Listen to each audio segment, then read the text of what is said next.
Trošku. Ukaž, jak řídíš. Počkej, tam ne. Tady jsem volant. Takhle vypadá naše cesta z Brš. Ale to je hezky svítí. Bruč. To nás zajímá nejvíc.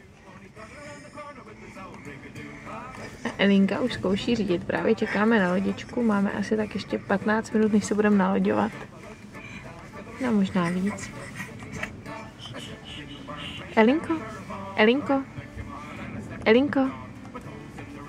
Elinko, podívej se na mě.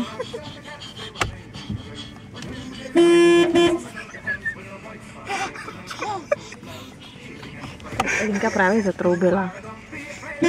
Ne.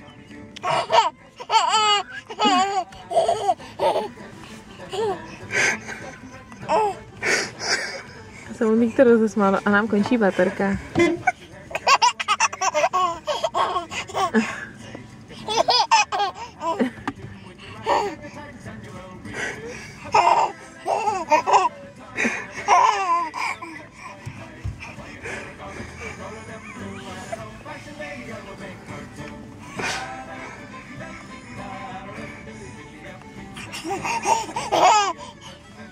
Hezký, šikulka.